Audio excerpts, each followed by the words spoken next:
Question में आपको x की वैल्यू फाइंड करनी है। ध्यान दें, रिस्क RIS के रिस्क और क्लू ये दोनों पैरेललोग्राम दिया हुआ है अकॉर्डिंग टू क्वेश्चन के अकॉर्डिंग ये पैरेललोग्राम। तो पहले हम रिस्क पे बात करेंगे।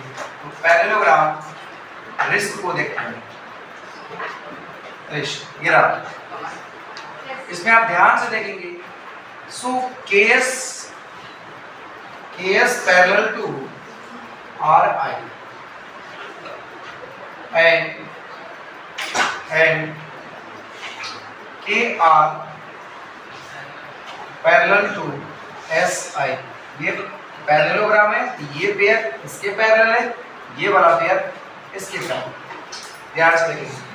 सो this is parallel to this line, it means this angle plus this angle is 180 degree according to co-interior angles are supplementary.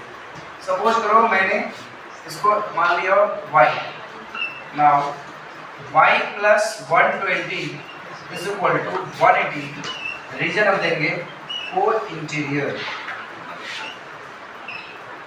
y की वैल्यू आ जाएगा 180 minus 120 is equal to 60 degree। y is equal to हो गया 60 degree. Clear?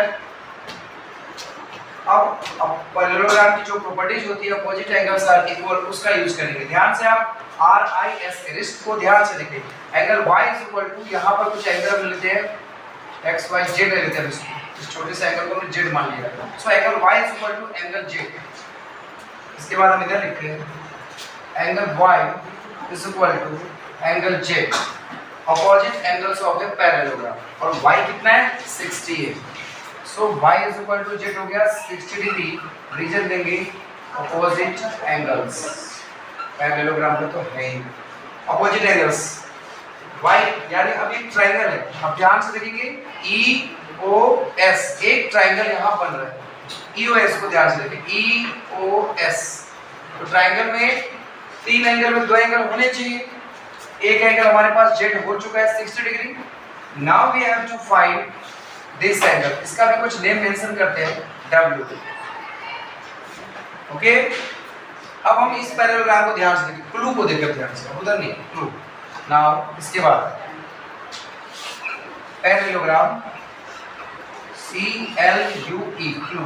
अब इसको ध्यान से देखिएगा, ये पैरेलल इससे हो गया पूरे, यानी CL पैरेलल टू EU और EC पैरेलल टू UL।